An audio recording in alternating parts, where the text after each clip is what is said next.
ஒரு சீன தேசத்து அரசர் இருந்தார். அவருக்கு வயசாயிட்டுது. அவருக்கு அடுத்தபடியா அவருடைய புள்ள பட்டத்துக்கு வரணும், ஆட்சி பொறுப்பை ஏத்துக்கணும். ஒரு நல்ல தலைவனுக்கு இருக்க வேண்டிய பண்புகள்லாம் தன்னுடைய மகனுக்கு இருக்கணும்னு விரும்பினார் அந்த அரசர். அதனால இளவரசனை பக்கத்துல இருந்த ஒரு குரு கிட்ட அனுப்புனார். இளவரசன் அவர்கிட்ட போய் சேர்ந்தான். அந்த குரு என்ன பண்ணார் தெரியுமா? இவனை பார்த்து சொன்னார், இத பாருப்பா, நீ என்ன பண்ற, இப்பவே பக்கத்துல இருக்கிற காட்டுக்கு போ, நடுக்காட்டுல போய் ஒரு இடத்துல உட்காந்துக்கோ. அங்க என்னென்ன சத்தம்லாம் உன் காதுல விழுதுன்னு கவனிச்சு கேளு. உன் காதுல விழுந்த ஓசைகள் என்னென்னங்கிறத என்கிட்ட வந்து சொல்லு, அதுதான் எனக்கு தெரியணும், உனக்கு வேலையும் அதுதான் அப்படின்னு சொல்லி அனுப்பி வச்சுட்டார். இளவரசன் காட்டுக்கு போனான். குரு சொன்னபடியே ஒரு இடத்துல உட்காந்து கவனிச்சு கேட்டான். அதுக்கப்புறம் குரு கிட்ட திரும்பி வந்தான். என்னென்ன சத்தம்லாம் கேட்ட அப்படின்னு கேட்டார் குரு.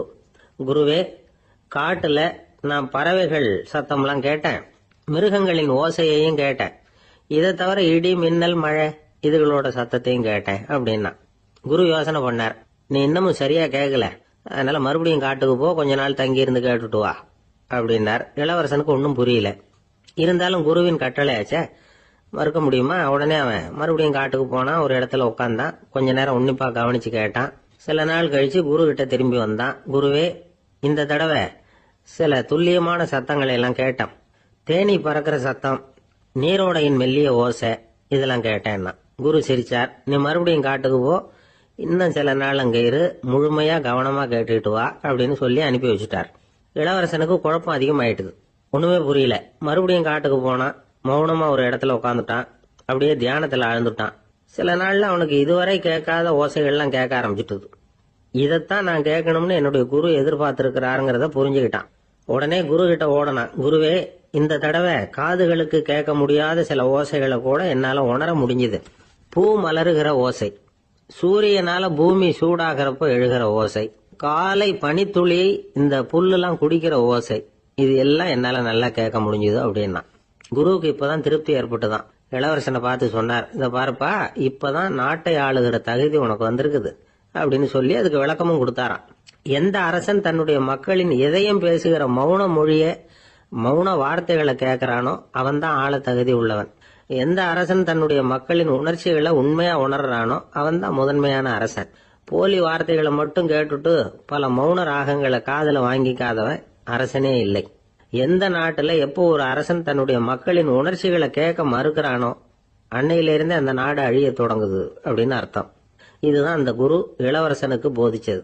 வாயால பேசுறத மட்டும் கேட்டு ஏமாறப்படாது, உணர்ச்சிகளையும் கேட்கறதுலதான் மனப்பக்குவம் உண்டாகும். மக்கள் உணர்ச்சிகளை புரிந்து கொள்ளாத அரசர்கள் நீடிச்சிருக்க முடியாது. அது மாதிரி நாடுகள்ல அடிக்கடி குழப்பம் தான் உண்டாகும். அப்படி இருந்தா அடிக்கடி ஆட்சி மாறிட்டு இருக்கும். அப்படிப்பட்ட ஒரு தேசம், அங்க ஒரு சிறைச்சாலையில 3 கைதிகள் பேசிக்கிட்டு இருந்தாங்க. ஒருத்தன் சொன்னான், நான் இந்த நாட்டு ராஜாவை எதிர்த்து பேசிக்கிட்டு இருந்தேன், அதனால என்ன புடிச்சு கொண்டாந்து இங்க போட்டுட்டாங்க அப்படின்னா ஒருத்தன். இன்னொருத்தன் சொன்னான், நான் இந்த நாட்டு ராஜாவை ஆதரிச்சு பேசிக்கிட்டு இருந்தேன், அதனால என்ன புடிச்சு கொண்டாந்து இங்க தள்ளிவிட்டாங்க அப்படின்னா. அது சரி, நீ என்ன தப்பு பண்ண அப்படின்னு சொல்லி 3வது ஆளை பார்த்து இவங்க கேட்டாங்க. அதுக்கு அந்த ஆளு சொல்றான், நான் தான் இந்த நாட்டு ராஜா அப்படின்னா. வாழ்க்கையில வெற்றி பெற என்ன வழி? இது ஒரு முக்கியமான கேள்வி. இதுக்கு எல்லாரும் பொதுவா சொல்ற ஒரு பதில், உழைச்சா வெற்றி பெறலாம் அப்படிங்கிறது தான். வாழ்க்கையில வெற்றி பெற உழைப்பு மட்டும் இருந்தா போதாது, நேர்மையும் வேணும் அப்படிங்கிறார் பால் ஹாஃப்மேன். இவர் யாரு தெரியுமா? இவர் ஒரு பெரிய பொருளாதார நிபுணர். 2வது உலகப் போர் முடிஞ்ச சமயம் அப்போ இவர் அமெரிக்காவின் நிதி ஆலோசகரா இருந்தார். தன்னுடைய வாழ்க்கையில நடந்த பழைய நிகழ்ச்சி ஒண்ணு அவர் சொன்னார். இளம் வயசுல படிச்சு முடிச்சதும் அவர் வேலை தேடிட்டு இருந்தாராம். அப்போ ஒரு கால்நடை வைத்தியர்கிட்ட போய் வேலை கேட்டிருக்காரு. இவர் அங்க போன சமயத்துல அந்த டாக்டர் தன்னுடைய பழைய கார் ஒன்ன விற்பனை செய்யறதுக்காக வேற ஒருத்தர்கிட்ட பேரம் பேசிட்டு இருந்தார். வாங்க வந்தவர் இவர்கிட்ட அந்த காரை பற்றின விவரம் எல்லாம் கேட்டுக்கிட்டு இருந்தார். கார் நல்ல நிலைமையில இருக்குமா அப்படிங்கிற கவலை அவருக்கு. எல்லா விவரங்களையும் கேட்டுக்கிட்டு அவர் கடைசியா சொன்னார், டாக்டர், இந்த காரை நீங்களே என்னுடைய ஊருக்கு ஓட்டிட்டு வர வேண்டியது. கார் எந்த ரிப்பேரும் ஆகாம என்னுடைய ஊருக்கு சேர்ந்துட்டுதுன்னா அங்கேயே நான் பணம் கொடுத்து இந்த காரை வாங்கிக்கிறேன் அப்படின்னாரு. நம்ம கார் அவ்வளவு தூரத்துக்கு வழியில எந்த கோளாறும் இல்லாம போய் சேருமா அப்படிங்கிற சந்தேகம் டாக்டருக்கு. அவர் என்ன செஞ்சார் தெரியுமா? தன்கிட்ட வேலை கேட்டு வந்திருந்த இளைஞர் பால் ஹாஃப்மேனை கூப்பிட்டார். அவர்கிட்ட சொன்னார், இத பாருப்பா, இந்த காரை நீ அவருடைய ஊர் வரைக்கும் நல்லபடியா ஓட்டிட்டு போய் சேர்த்துட்டீன்னா உனக்கு நான் வேலை கொடுத்து விடுறேன். அது மட்டும் இல்ல, காரு விற்கிற தொகையில கமிஷனும் கொடுக்குறேன், என்ன சம்மதமா அப்படின்னு கேட்டார். ஹாஃப்மேன் யோசனை பண்ணார். அதுக்கப்புறம் சரின்னு சொல்லி சம்மதிச்சார். கொஞ்ச நேரத்துல அவரும் கார் வாங்க வந்தவரும் புறப்பட்டாங்க. இவர் ரொம்ப சிரமப்பட்டு வழியில எங்கேயும் நிறுத்தாம காரை ரொம்ப சாமர்த்தியமா ஓட்டிட்டு போய் சேர்த்துட்டார். அவர் இவரை அழைச்சிக்கிட்டு வீட்டுக்குள்ள போனார். அப்புறம் கேட்டார், இத பாருப்பா, இப்ப சொல்லு, இந்த காரோட நிலைமை இப்ப எப்படி இருக்கு? உண்மையிலேயே இது நல்ல நிலைமையில இருக்குதா? உன்னுடைய மனசாட்சிப்படி பதில் சொல் அப்படின்னார். இவரும் உடனே காரு நல்ல நிலைமையில தான் இருக்கு அப்படின்னு சொல்றதுக்கு வாயை திறந்தார். அதுக்குள்ள பார்வை எதிரில் உள்ள சுவர் மேல பட்டுது. அங்க இயேசுநாதர் படம் ஒண்ணு மாட்டியிருந்தாங்க. அதுக்கு அடியில எழுதியிருந்த வாசகம் என்னன்னா, நீ பேசும் ஒவ்வொரு வார்த்தையையும் இயேசு கவனித்துக் கொண்டிருக்கிறார் அப்படின்னு இருந்தது. அந்த வரிகளை பார்த்தார். உடனே காரு சரியில்லை அப்படிங்கிற உண்மையை சொல்லிவிட்டார். இவர் இப்படி சொன்னதும் அவர் இவரை ரொம்ப ஆச்சரியமா பார்த்தார். இவர்கிட்ட இருந்த நேர்மை அவரை சிந்திக்க வச்சது. உன்னுடைய நேர்மையை பாராட்டுறேன், உனக்கு கமிஷன் கிடைக்கணுங்கிறதுக்காகவே நான் இந்த காரை வாங்கிக்கிறேன்னார். இப்போ அவர் திகைச்சு போய் நின்னார். மறுபடியும் அவர் சொன்னார், நீ காரை ஓட்டிட்டு வரும்பொழுதே உன்னுடைய திறமையை பார்த்தேன், உனக்கு விருப்பம் இருந்தா நீ என்கிட்டயே வேலைக்கு சேர்ந்துடலாம் அப்படின்னார். பால் ஹாஃப்மேன் அவர்கிட்ட வேலைக்கு சேர்ந்தார். படிப்படியா முன்னேறினார்.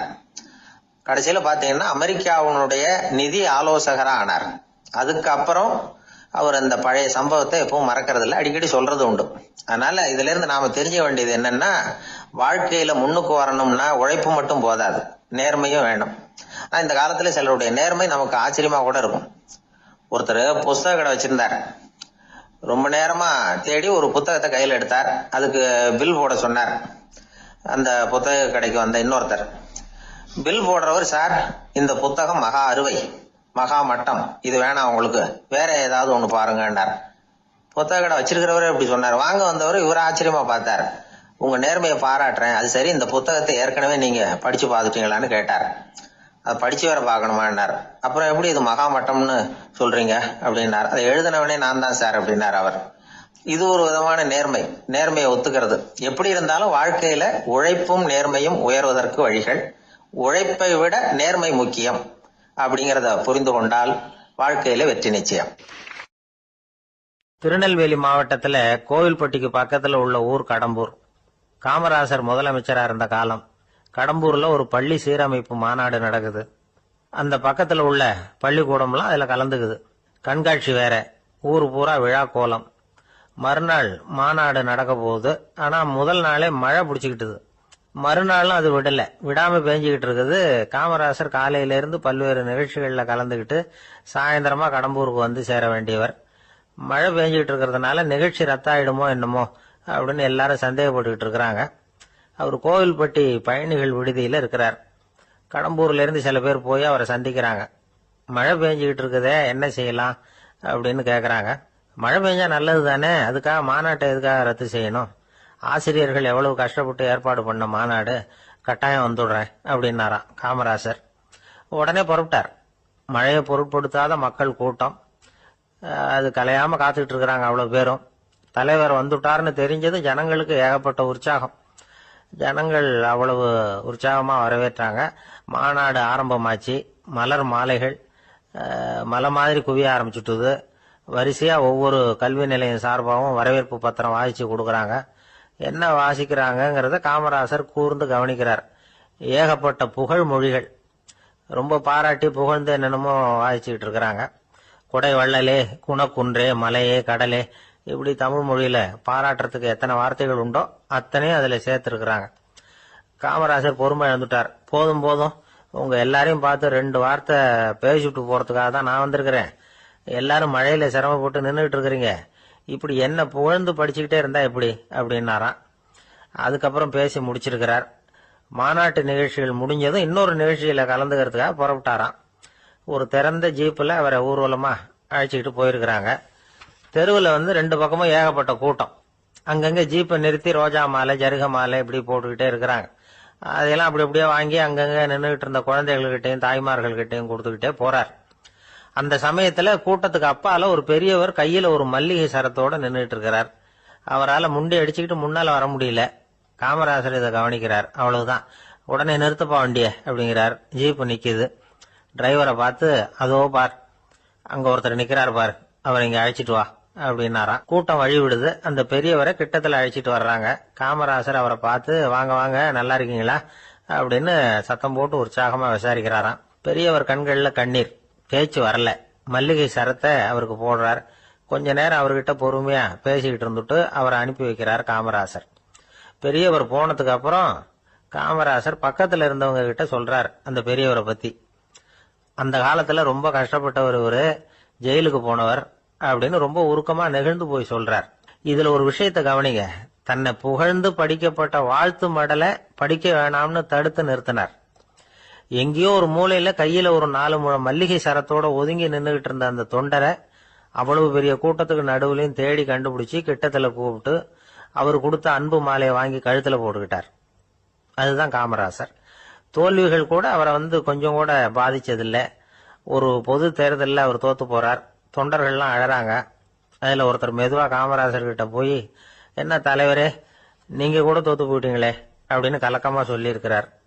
அதுக்கு காமராசர், நான் கூட தோத்து போறதுக்கு பேர் தான்ப்பா ஜனநாயகம் அப்படின்னாராம். சில பேர் ஆழம் பார்த்தா 60 வயசு மாதிரி தோணும். உண்மையான வயசு என்னன்னு பார்த்தா 40 அல்லது 45 சில பேரை பாக்கிறதுக்கு 45 மாதிரி தெரியும், உண்மையிலேயே 65 தாண்டி இருப்பாங்க. ஒரு மனிதனுக்கு 2 வகையான வயது உண்டுங்கிறார் ஓஷோ. அதாவது உடம்புக்குன்னு ஒரு வயசு, மனசுக்குன்னு ஒரு வயசு. முதல் உலக மகா யுத்தம் நடந்தது இல்லையா, அது முடிஞ்சதுக்கு அப்புறம் முதல் தடவையா மனிதனின் மூளை வளர்ச்சியை பத்தி மனநல வைத்தியர்கள் ஒரு கணக்கெடுப்பு சோதனை நடத்தினாங்களாம். அது வரைக்கும் மனிதனுக்கு 2 வகையான வயது உண்டுன்னு யாரும் சிந்திச்சதே இல்லையா. அந்த உலக மகா யுத்தம் முடிஞ்சதுக்கு அப்புறம் மனிதனுடைய சராசரி மனதின் வயதை கணக்கிட்டு பார்க்கும் பொழுது அவங்களுக்குலாம் ரொம்ப அதிர்ச்சியா இருந்துதான். ஏன்னா அது ரொம்ப பின்தங்கிய நிலையில இருந்திருக்கு, வளர்ச்சி அடையாத நிலையில இருந்திருக்கு. அவங்க கண்டுபிடிச்ச பிரகாரம் அப்போ மனசோட சராசரி வயசு என்ன தெரியுமா, 14. அப்படின்னா பாத்துங்க, உடல் ரீதியா ஒருத்தரோட வயசு 70 கூட இருக்கலாம், ஆனா மனசோட வயசு 14 தான். இதுக்கு நேர்மாறா அமைஞ்சு போச்சுன்னு வச்சுங்க. அதாவது ஒருத்தருக்கு உண்மையிலேயே 14 வயசு, அதாவது உடலோட வயசு 14, அவரோட மனசின் வயசு 70ன்னு வச்சுக்கோங்க. இப்படி அமைஞ்சுட்டுதுன்னா அவர் சீக்கிரம் ஞானத்தன்மை அடைஞ்சிருவார் அப்படின்னு அர்த்தம். இப்ப நமக்கெல்லாம் உடம்போட வயசு மனசோட வயசு ரெண்டும் ஒன்னா இருந்துட்டா அதுவே போதும், அதுவே பெரிய விஷயம். இப்ப எமர்சன் கிட்ட போய் ஒருத்தர் கேட்டாரா, உங்க வயசு என்ன அப்படின்னு. அவர் உடனே பதில் சொல்லியிருக்கார், 360 வருஷம் அப்படின்னாராம். கேட்டவர் குழம்பி போயிட்டார். அவர் என்ன சொல்றாரு, 360 வயசா, என்ன நம்ம காதல தான் சரியா விழலையா? எமர்சன் எப்பவும் உண்மையை பேசுற ஒரு சிறந்த அறிவாளி, அவர் இப்படிலாம் பொய் சொல்ல மாட்டாரே அப்படின்னு ஒரு யோசனை பண்ணிக்கிட்டே இவர் மறுபடியும் அவர் கிட்ட போனாராம். ஐயா, நீங்க சொன்னது சரியா என் காதல விழல, அதனால மறுபடியும் கேட்கிறேன், உங்க வயசு என்ன அப்படின்னாராம். எமர்சன் மறுபடியும் சொல்லியிருக்கிறார், 360 வருஷம்னு. வந்தவருக்கு உண்மையிலேயே அதிர்ச்சியா போட்டுது. அதுக்கப்புறம் மெதுவா ஆரம்பிச்சாராம், ஐயா நீங்க சொல்றதை என்னால ஏத்துக்க முடியாது. எப்படி பார்த்தாலும் இப்போ உங்களுக்கு வயசு ஒரு 60க்கு மேல இருக்காதுன்னு நினைக்கிறேன் அப்படின்னாராம். நீங்க சொல்றது சரிதான், அது என் உடம்போட வயசுன்னாராம் எமர்சன். அப்படின்னா ஏற்கனவே நீங்க சொன்னது அப்படின்னு கேட்டிருக்காரு, அது என் மனசோட வயசு அப்படின்னாராம். நம்மளை பொறுத்த வரைக்கும் அறிவு தூசு படிஞ்சிருக்கு, அது மாதிரியே அன்பும் மாசுபட்டு இருக்கு. இது ரெண்டையும் சுத்தம் பண்ண வேண்டியிருக்குது. அப்பதான் நாம சரியான வயசுல வாழ முடியும். ஒரு ஆசாமி இருக்கிறார், அவருக்கு உடம்போட வயசு அதிகம், மனசோட வயசு ரொம்ப குறைச்சல், குழந்தை மாதிரி. அவர் ஒரு ஆஸ்பத்திரியில படுத்திருக்கிறார். நர்சம்மா எல்லாருக்கும் மருந்து கொடுத்துட்டு போறாங்க. கொஞ்ச நேரம் கழிச்சு திரும்பி வந்தாங்க. அப்ப இவர் அந்த அம்மாவை கூப்பிட்டு சொல்றார், இத பாருங்க சிஸ்டர், நீங்க எல்லாருக்கும் சின்ன சின்ன மாத்திரையா கொடுத்துட்டு எனக்கு மட்டும் நீளமான மாத்திரையா கொடுத்துட்டீங்க, முழுங்கறதுக்கு ரொம்ப கஷ்டமா போச்சு, இனிமே எனக்கு சின்ன மாத்திரையா கொடுங்க சிஸ்டர் அப்படின்னாராம்.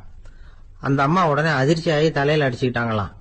நான் கஷ்டப்பட்டு மாத்திரையை முழுங்கினத்துக்கு நீங்க ஏமா தலையில தட்டிக்கிறீங்க அப்படின்னு கேட்டிருக்காரு இவர். இதுக்கு அவங்க சொல்லியிருக்கிறாங்க, நான் உங்களுக்கு கொடுத்துட்டு போனது மாத்திரை இல்லைங்க, அது தெர்மாமீட்டர் அப்படின்னாங்களாம். ஆபீஸ்ல வேலை பார்க்கிற ஒருத்தர் வந்தார். பேசாம ஒரு 10 நாள் லீவு போட்டுடலாமா பாக்குறேன் அப்படின்னார். ஏன்னு கேட்டோம். என்னுடைய மேலதிகாரி ஒரு முசுடு சார், அவர்கிட்ட வேலை பார்க்கறது ரொம்ப கஷ்டமா இருக்குது அப்படின்னார். ஆபீஸ்ல வேலை பார்க்கறவங்க எல்லாம் ஒரு விஷயத்த நல்லா ஞாபகத்துல வச்சுக்கணும். மேலதிகாரிங்கிறவர் ஒரு பெரிய மகான் இல்ல, அவரும் ஒரு மானிட பிறவிதான். சராசரி மனுஷனுக்கு உள்ள பலம் பலவீனம் ரெண்டும் அவருக்கும் உண்டு. அதனால அவரை கொஞ்சம் அனுசரிச்சு போறதுக்கு பழகிறது தான் நல்லது. மேலதிகாரிகள்ல பல வகை உண்டு. அதுல முக்கியமா 3 வகை. அதுல ஒரு வகை எப்படி தெரியுமா? உங்களை ஒரு வேலை செய்யற மெஷினா மட்டுமே நினைக்கக்கூடிய வகை. இவங்கெல்லாம் எப்படின்னா, எங்கேயாவது வெளியூர் போயிருந்தா கூட அங்கிருந்து போன் பண்ணுவாங்க, அந்த வேலை என்னாச்சு, இந்த வேலை என்னாச்சு அப்படின்னு. இவங்களுக்கெல்லாம் உங்க நலனை பத்தியோ உங்க குடும்பத்தை பத்தியோ அக்கறை இருக்காது.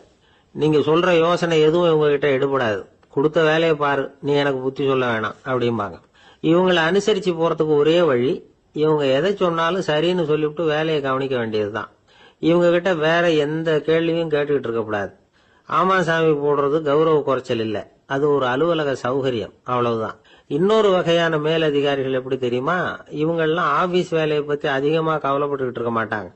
தங்களுடைய சொந்த இமேஜ் பாதிக்கப்படக்கூடாதுங்கிறதுலயே கவனமா இருப்பாங்க. இவங்கெல்லாம் அடிக்கடி உங்க நலனை விசாரிப்பாங்க. அதே மாதிரி நீங்களும் அவரை விசாரிக்கணும்னு எதிர்பார்ப்பாங்க. இந்த ரக அதிகாரிகளுக்கெல்லாம் புது வருட வாழ்த்து அனுப்பலாம், பிறந்த நாள் வாழ்த்து அனுப்பலாம். அவருக்கு எங்கேயாவது ஒரு பாராட்டு விழா நடந்தா முதல் வரிசையில போய் உட்காந்து உங்க முகத்தை காட்டலாம். ஆபீஸ் வேலையை மட்டுமே பாக்குற பணியாளர்கள் இது மாதிரி அதிகாரிகள் கிட்ட நல்ல பேர் வாங்க முடியாது. இன்னொரு வகையான மேலதிகாரிகள் உண்டு. அவங்க எப்படின்னா, ஆபீஸ் வேலையை பத்தியும் கவலைப்பட மாட்டாங்க, தனக்கு கீழே வேலை பார்க்கறவங்கள பத்தியும் கவலைப்பட மாட்டாங்க. எக்காரணம் கொண்டும் தன்னுடைய பொசிஷனுக்கு ஆபத்து வந்துடக்கூடாதுன்னு நினைக்கக்கூடியவங்க இவங்க. இவங்களால கடுமையான வேலை செய்யவும் முடியாது, தீர்மானிக்கவும் முடியாது. எந்த முடிவையும் எடுக்காம அப்படியே தள்ளி போட்டுக்கிட்டே போடுவாங்க எல்லாத்தையும். இதனால என்ன ஆகும்னா, இவருக்கு கீழே வேலை பார்க்கற உங்களுக்கு பொறுப்பு அதிகமாயிடும். இவங்க கிட்ட போய் பிரச்சனையை மட்டும் சொல்லி பிரயோஜனம் இல்லை, அதுக்கான முடிவுகளை நீங்களே சொல்லணும். அப்பதான் இது மாதிரி அதிகாரிகள் கிட்ட நல்ல பேர் வாங்கலாம். அட்லீஸ்ட் கெட்ட பேர் வாங்காமலாவது காலம் தள்ளலாம். ஆபீஸ்ல வேலை பார்க்கறவங்க முக்கியமா சில விஷயங்களை ஞாபகத்துல வச்சுக்கணும். ஆபீஸ்ல நடக்கிற நல்லது கெட்டது எதுவா இருந்தாலும் உடனடியா மேலதிகாரி கிட்ட தெரிவிக்கிறது நல்லது. 3வது மனிதர் மூலமா அதை அவர் தெரிஞ்சுக்கிறது அவ்வளவு நல்லது இல்லை. எந்த மேல் அதிகாரியுமே தான் இந்த சர்பாஸ் செய்யப்படுறத விரும்புறதில்லை. அதனால அவருக்கு தெரியாம மேலிடத்துக்கு மணி எழுதி போடக்கூடாது. அப்படி எழுதி போடுறவங்க சில பேர் இருக்கிறாங்க. நீங்களும் உங்க மேலதிகாரியும் தொழில் ரீதியா ஒரே படிப்பு படிச்சவரா இருக்கலாம். அப்படி இருந்ததுன்னா அட்ஜஸ்ட் பண்ணி போறது கொஞ்சம் கஷ்டம்தான். இதை மனசுல வச்சுக்கிட்டு நடந்துக்கணும். உங்களுக்கும் அவருக்கும் அபிப்பிராய பேதமா, அது அவருக்கும் உங்களுக்கும் உள்ள தனிப்பட்ட பிரச்சனை, அதை விளம்பரப்படுத்திட்டு இருக்க கூடாது. அது அவருடைய கோபத்தை கிளறும். உங்க மேலதிகாரி உங்க கூட படிச்சவரா இருக்கலாம், அதுக்காக அவர் எல்லாருக்கும் முன்னாடி அடைய கிச்சாமி எப்படா இருக்க அப்படின்லாம் கேட்டுக்கிட்டு இருக்க கூடாது. பொதுவா யாரும் அதை விரும்புறதில்ல. இவ்வளவையும் உங்க மனசுல வச்சுக்கிட்டு கொஞ்சம் சாமர்த்தியமா நடந்துகிட்டீங்கன்னா ஆபீஸ் உங்களுக்கு அவஸ்தையா இருக்காது, ஆனந்தமா இருக்கும். ஒரு மேலதிகாரி தன்கிட்ட வேலை பார்க்கிற ஒருத்தரை பத்தி ரொம்ப பெருமையா சொன்னாராம். எங்க ஆபீஸ்ல எவ்வளவோ பேர் வேலை பார்க்கறாங்க, எல்லாரும் தினமும் ஏதாவது பிரச்சனைகளை சொல்லிட்டு இருப்பாங்க. ஆனா இவர் ஒருத்தர் மட்டும்தான் இது வரைக்கும் என்கிட்ட எந்த பிரச்சனையும் சொன்னதே இல்லை. அவர் பாட்டுக்கு வருவார், வேலை பார்ப்பார், போயிடுவார் அப்படின்னாராம். நான் உடனே அவ்வளவு பெருமைக்குரிய அந்த ஊழியரை பார்த்து கேட்டேன், ஏன்பா உன்னுடைய மேலதிகாரி கிட்ட நீ எந்த பிரச்சனையும் கொண்டுகிட்டு போறதே இல்லையாமே அப்படின்னு கேட்டேன். அதுக்கு அவர் சொல்றாரு, ஆமாங்க, அது ஏன்னா அவரால் எந்த பிரச்சனையுமே தீர்க்க முடியாதுங்கிறது எனக்கு நல்லா தெரியும், அதனால அப்படி செய்யறேன், வேற ஒண்ணும் இல்லை அப்படின்னார் ரொம்ப பொறுமையா.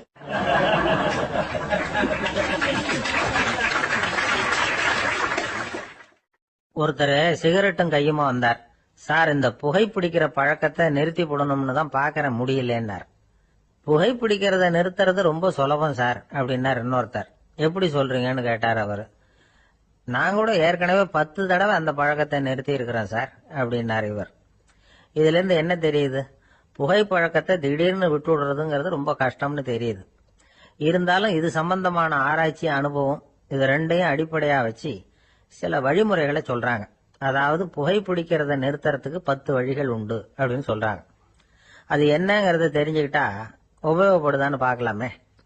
முதல் கருத்து என்னன்னா, கொஞ்ச நாளைக்கு புகைப்பிடிக்கிற நண்பர்களை விட்டு விலகி இருக்கணும். இதனால புகைப்பிடிக்கிற ஆசை குறையும், அந்த பழக்கத்தை மறுபடியும் ஆரம்பிக்கப்படாதுங்கிற எண்ணம் உறுதிப்படும். 2வது கருத்து, புகைப்பிடிக்கிறதை எதிர்த்து தீவிரமா பிரச்சாரம் செய்ய ஆரம்பிச்சிடணும். அது அடுத்தவங்களுக்கும் உபயோகப்படும், உங்களுக்கும் உபயோகப்படும். உங்க உள்ளுணர்வை அது தூண்டும், உங்களை உறுதி கொள்ள வைக்கும். 3வது கருத்து என்னன்னா, தினமும் 2 தடவை குளிக்கணும். எப்படி தெரியுமா? முதல்ல வெதுவெதுப்பான தண்ணீர், அப்புறம் குளிர்ந்த தண்ணீர், இப்படி மாறி மாறி குளிக்கணுமா. 4வது கருத்து, உடற்பயிற்சிகள் செய்யணும். மூச்சு வாங்குற மாதிரியான பயிற்சிகள் ரொம்ப நல்லதான். பிராணாயாமம் அப்படிங்கிற மூச்சு பயிற்சி ரொம்ப நல்லதுங்கிறாங்க. அப்புறம் 5வது கருத்து, சாப்பாடு மிதமா இருக்கணும், சீரா இருக்கணும். பச்சை காய்கறிகள், பழங்கள் சாப்பாட்டுல சேர்த்துக்கலாம். அடிக்கடி கொஞ்சம் கொஞ்சமா சாப்பிட்டு ரத்தத்துல சர்க்கரையின் அளவை பராமரிக்கணும். இது நரம்புகளை அமைதிப்படுத்தும். 6வது கருத்து என்னன்னா, ரொம்ப நேரம் பசியோட இருக்கக்கூடாது. புகைப்பிடிக்கிறத நிறுத்த முயற்சி செய்யும் பொழுது எடை குறைப்பு நடவடிக்கைகளை மேற்கொள்ளக்கூடாது. 7வது கருத்து, காப்பி, தேநீர், மதுபானம், அப்புறம் போதைப் பொருள்கள் கலந்த உணவுகள் இதெல்லாம் வேணாம். புகைப்பிடிக்கிறத அதெல்லாம் ஊக்கப்படுத்தும். கடுகு, மிளகு, அப்புறம் காரமான பொருள்களை தவிர்க்கணும். உப்பு அளவை குறைக்கணும். தினமும் 10 குவளை தண்ணீராவது குடிக்கணும். வெறும் தண்ணி புகைப்பிடிக்கிற ஆவலை தணிக்குதான். 8வது கருத்து, கையில சிகரெட்டு, புகையில ஏதாவது இருந்தா உடனே தூக்கி எறிஞ்சிருங்க. அது கையில் இருக்கிற வரைக்கும் புகைப்பிடிக்கிற ஆசை வந்துகிட்டே இருக்கும். 9வது கருத்து என்னன்னா, இறை நம்பிக்கை உள்ளவங்க புகைப்பிடிக்கிற எண்ணம் வர்றப்போவெல்லாம் பிரார்த்தனை செய்ய ஆரம்பிச்சுடலாம். 10வது கருத்து, உங்களுக்கு ரொம்பவும் வேண்டியவங்க யாரோ அவங்க கிட்ட எல்லாம் நீங்க புகைப்பிடிக்கிறத நிறுத்தி விட்டதா சொல்லிவிடுங்க. இந்த 10 வழிகளையும் கடைபிடிக்க ஆரம்பிச்சுட்டா புகைப்பிடிக்கும் பழக்கத்தை நிறுத்தி விடலாம் அப்படின்னு சொல்றாங்க அனுபவப்பட்டவங்க. முயற்சி பண்ணி பார்க்கலாம்.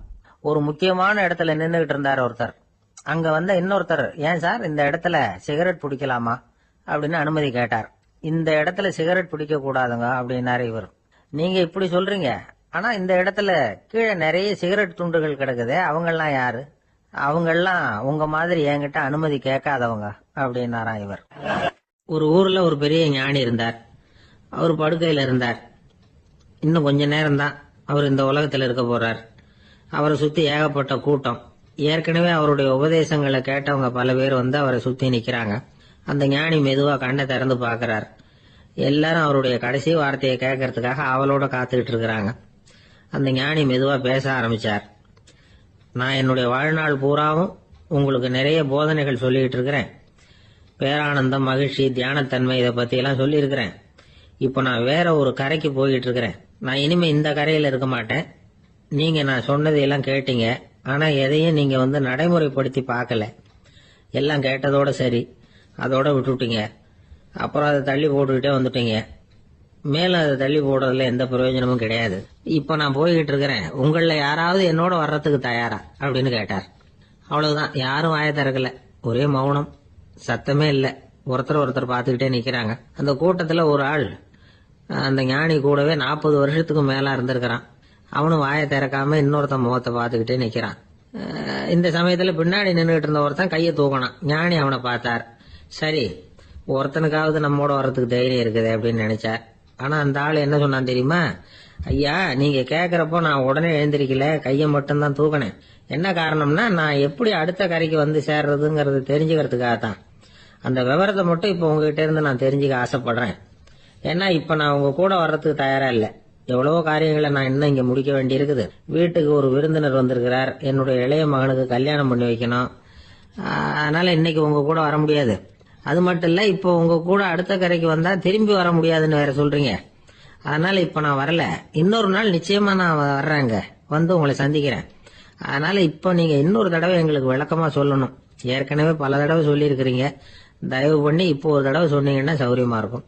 அந்த அடுத்த கரையை அடையிறது எப்படி? இப்போ ஒரு தடவை அதை விளக்கமா சொல்லிட்டீங்கன்னா நல்லா ஞாபகப்படுத்திக்குவேன். அது சரியான சமயம் வர்றப்போ இது எனக்கு உதவியா இருக்கும் அப்படின்னு நானா. ஆனா உண்மை என்ன தெரியுமா? அந்த சரியான சமயம் வரவே இல்லை அப்படிங்கறது தான் உண்மை. இப்படி அந்த கதை முடியும். இந்த கதை அந்த ஒரு ஆளுக்கு மட்டும் இல்ல, கிட்டத்தட்ட எல்லாருக்குமே இது பொருந்தும் அப்படிங்கிறாங்க விவரம் தெரிஞ்சவங்க. எல்லாருமே அந்த சரியான தருணத்துக்காக தான் காத்துக்கிட்டு இருக்கிறாங்களாம். அதுக்காக ஜோசியம் பாக்குறாங்க, கைரேகை பாக்குறாங்க. நாளைக்கு என்ன நடக்கும்ங்கிற ஆவல்ல எல்லாரும் காத்துக்கிட்டு இருக்கிறாங்க. ஆனா அந்த ஒரு நாள் ஒருபோதும் வரப்போறது இல்ல. நீங்க தள்ளி போடுறதுக்காக பல அர்த்தமில்லாத காரணங்களை தேடுறீங்க அப்படிங்கிறார் ஒரு ஞானி. காத்திருக்கிறதுலேயே நம்ம காலம் ஓடி போயிடுது. ஏன்னா இன்னைக்கு நாம சிந்திக்கிறது நாளைக்கு நாம சிந்திக்கிறது இல்ல. ஒவ்வொரு நாளும் ஒவ்வொரு மாதிரி போயிடுது. நாளைக்கு மறுநாளை பத்தியே சிந்திக்கிறோம். இப்படியே அது பாட்டுக்கு போயிடும். கரையை தொட்டு பாக்குறது எப்போ? இதுதான் கேள்வி. நமக்கு வேண்டியப்பட்ட ஒருத்தர் ஒரு ரயில்வே பிளாட்பாரத்துல நின்றுட்டு இருக்கிறார். அங்க இருக்கிறவங்க கிட்ட கேக்குறாராம், விசாரிக்கிறாரு. ஏங்க கிழக்க போற ரயில் போயிட்டுதுங்களான்னாராம். போயிட்டுதுன்னு இருக்கிறாங்க. கொஞ்ச நேரம் கழிச்சு எங்க மேற்க போற ரயில் போயிட்டுதுங்களான்னு கேட்டிருக்காரு. போயிட்டுதுங்களான் இருக்காங்க. அப்புறம் கொஞ்ச நேரம் கழிச்சு மறுபடியும் ஏங்க 10:30 மணி வண்டி போயிட்டுதான்னு கேட்டிருக்காரு. தொடர்ந்து காலையில இருந்து சாயந்தரம் வரைக்கும் இப்படி ஒரே இடத்துல நின்றுட்டு கேட்டுக்கிட்டே இருக்கிறார். இதை பார்த்துக்கிட்டு இருந்த ஒருத்தர் அவர்கிட்ட வந்து, ஏங்க நீங்க எங்க போகணும் அப்படின்னு கேட்டாராம். இவர் மெதுவா சொன்னாராம், இந்த ரயில்வே லைனை தாண்டி அந்த பக்கம் போகணும் அப்படின்னாராம். இந்த உலகத்துல எவ்வளவோ உயிரினங்கள் இருக்கு, ஒவ்வொன்றும் ஒவ்வொரு விதமா சண்டை போடுது. இப்ப 2 மாடு சண்டை போட்டுக்குதுன்னு வச்சுங்க, என்ன பண்ணும்? 2 முட்டிக்கும். அதுக்கு சண்டை போடுறதுக்கு ஆயுதமா உபயோகப்படுறது அதோட கொம்பு. 2 சேவல் சண்டை போட்டுக்குதுன்னு வச்சுங்க, அதுக்கு ஆயுதமா உபயோகப்படுறது அதோட கால் நகம். காலால தான் அது ஒன்னோட ஒன்று சண்டை போட்டுக்கும். ஆனா 2 மனுஷன் சண்டை போட்டுக்கிறான்னு வச்சுங்க, இவன் இன்னதை தான் ஆயுதமா உபயோகப்படுத்துவான்னு குறிப்பிட்டு சொல்ல முடியாது. கல்லை எடுப்பான், கத்தி எடுப்பான், துப்பாக்கி எடுப்பான், என்ன வேணாலும் பண்ணுவான். வாயால திட்டுவான், கையால அடிப்பான், காலால உதைப்பான், சகலகலா வல்லவன். விலங்குகள்லாம் பொதுவா வாயை சாப்பிடறதுக்கு மட்டும்தான் உபயோகப்படுத்துது. ஆனா இவனுக்கு சாப்பிடறதுக்கும் அதுதான், சாப்பிட்டு விட்டு திட்டுறதுக்கும் அதுதான். ஆனா ஒரு விஷயத்துல மட்டும் கெட்டிக்கிறேன். அதாவது நாம சண்டை போட்டுக்கிட்டாலும் பரவாயில்ல, கோழிகள் சண்டை போடாம இருக்கணும் அப்படின்னு ஆசைப்படுறான். எதுக்காக? கோழிகள் சண்டை போடாம இருந்தா நிறைய முட்டைகள் போடுமா, அதுக்காகத்தான் இந்த அக்கறை. கோழி பண்ணை வச்சிருக்கிறவங்களுக்கு இது ஒரு பெரிய பிரச்சனை. அதாவது பண்ணையில் இருக்கிற கோழிகளுக்குள்ள அடிக்கடி சண்டை வந்துடும், அதனால முட்டை உற்பத்தி குறைஞ்சிரும். சரி, இதுக்கு என்ன பண்றது? பண்ணையில போய் உட்காந்துக்கிட்டு தினமும் பஞ்சாயத்து பேசிட்டு இருக்க முடியுமா? அமெரிக்காவில் கோழி பண்ணை வச்சிருக்கிற ஒருத்தர் இதை பத்தி யோசனை பண்ணி பார்த்தாராம். ஒரு வழியையும் கண்டுபிடிச்சிருக்காரு. கோழிக்கெல்லாம் மூக்கு கண்ணாடி மாட்டி விட்டுட்டோம்னா அது சண்டை போடுற குணம் குறைஞ்சிரும், முட்டை அதிகமாயிடும். அந்த கண்ணாடியில் உள்ள லென்ஸ் சிவப்பு நிறத்தில் இருக்கணும், அவ்வளவுதான் அப்படின்னு அவர் கண்டுபிடிச்சாராம். இது ஏற்கனவே நடைமுறையில் கண்டுபிடிக்கப்பட்ட ஒரு விஷயம். ஆனா எல்லா கோழிக்கும் சிவப்பு மூக்கு கண்ணாடி எப்படி மாட்டி விடுறது? அப்படியே மாட்டி விட்டாலும் அது நழுவாம இருக்கணுமே. இப்ப நாமெல்லாம் நடு வரலால மூக்கு கண்ணாடி நடுவில் தொட்டு அப்படி ஸ்டைலா சரி பண்ணிக்கிறோம், அது மாதிரி கோழி எப்படி சரி பண்ணிக்கும்? இதுதான் பிரச்சனை. இதுக்கு அவர் என்ன வழி கண்டுபிடிச்சாருன்னா, கோழிக்கெல்லாம் மூக்கு கண்ணாடிக்கு பதிலா விழியொட்டு வில்லைகள், கான்டாக்ட் லென்ஸ், அதை பொருத்தி விட்டா என்ன அப்படின்னு யோசனை பண்ணார். அதே மாதிரி பண்ணார். அதே மாதிரி செஞ்சு பார்த்தாரு, வெற்றி. அதுக்கப்புறம் கோழியெல்லாம் சண்டை போட்டுக்கலையாம், சமாதான பிரியர்கள் ஆயிட்டுதான். கோழிகளுக்கு இயல்பாவே சண்டை போடுற குணம் உண்டு. ஆனா அதோட கண்ணுக்கு பாக்குற பொருள்லாம் ரோஜா நிறத்திலேயோ அல்லது இன்னும் சொல்ல போனா அழுத்தமான சிவப்பு நிறத்திலேயோ தெரிஞ்சதுன்னா சண்டை போடுற குணம் குறைஞ்சிருதான். அந்த சமயத்துல அது அதிகமாகவும் முட்டையிட ஆரம்பிச்சுடுதான். அதே நேரத்துல இறை எடுக்கிறத கூட குறைச்சிக்குதான். இது ஏன் இப்படி பண்ணுதுங்கிறது விஞ்ஞானிகளுக்கு இன்னமும் புரியலையா. எப்படியோ அமெரிக்க கோழிகள்லாம் கான்டாக்ட் லென்ஸ் பொருத்திக்க ஆரம்பிச்சாச்சு. கோழி கழுத்தை பிடிச்சிக்கிட்டு ஒரு சில வினாடிகள்ல அதை பொருத்தி விடுறாங்களாம். கோழியோட ஆயுள் பூரா அது அப்படியே இருக்குமா. பண்ணையில முட்டை உற்பத்தி குறைஞ்சா இது மாதிரி விஞ்ஞான பூர்வமா பரிகாரம் தேடுறது தான் நல்லது. நமக்கு வேண்டியப்பட்ட ஒருத்தர், அவர் ஒரு கோழி பண்ணை வச்சிருந்தார். அந்த பண்ணையில பாதி கோழி திடீர்னு செத்து போச்சு. உடனே ஒரு கால்நடை மருத்துவர்கிட்ட போக வேண்டியது தானே, அங்க போகல. உள்ளூர்ல மந்திரம் பண்ணிட்டு இருந்த ஒரு சாமியார்கிட்ட போனார். அவர் காலில் விழுந்தார். சாமி, என் பண்ணையில பாதி கோழி செத்து போட்டுதுன்னார். சாமியார் யோசனை பண்ணார். சரி, பண்ணையில வாசப்படி கிழக்கு பக்கமா வச்சிருக்கியா மேற்கு பக்கமா வச்சிருக்கியான்னு கேட்டார். கிழக்கு பக்கமா இருக்குன்னார் அவர். அதுதான் தப்பு, மேற்கு பக்கமா அதை மாத்து சரியா போடும்னாராம். அதே போல அவர் போய் மாத்திவிட்டார். அப்பவும் பாதி செத்து போச்சு. மறுபடியும் சொன்னார், சாமி மறுபடியும் பாதி கோழி செத்து போட்டுதேன்னார். சரி, கூரை எப்படி போட்டிருக்க, ஓடு போட்டிருக்கியா இல்ல கீத்து போட்டிருக்கியான்னார். ஓடு போட்டிருக்கேன்னாராம் அவரு. அதுதான் தப்பு, கீத்து போட்டுரும் சரியா போடும்னாராம். சரின்னு போய் அதையும் மாத்தி பார்த்தார். மறுபடியும் போயிட்டு கோழி செத்து போச்சு. வந்தாரு, மறுபடியும் பாதி செத்து போச்சு சாமின்னு வந்தார். இவரும் யோசனையை மாத்தி மாத்தி சொல்லிட்டே இருக்கிறார். இப்படி அவரும் மாத்தி மாத்தி பார்த்தார். 6வது தடவையா அவரை தேடிட்டு வந்தார். அந்த சமயத்துல இவர் ரொம்ப தீவிரமா யோசனை பண்ணி பார்த்துட்டு, அது சரிப்பா, நீ என்கிட்ட சளைக்காம வந்துகிட்டு இருக்கிற, நானும் யோசனை சொல்லிட்டு இருக்கேன். இப்பவும் உங்ககிட்ட சொல்றதுக்கு என்கிட்ட யோசனை நிறைய இருக்கு, ஆனா சோதிக்கிறதுக்கு உங்ககிட்ட கோழி இல்லையே, என்ன பண்றது அப்படின்னாராம். ஒருத்தர் ரொம்ப அவசரமா வந்தார். சார், மனுஷன் நிம்மதியா இருக்கிறதுக்கு என்ன வழின்னு கேட்டார். சீக்கிரமா ஒரு கல்யாணத்தை பண்ணீங்க, எல்லாம் சரியா போடும் அப்படின்னோம்.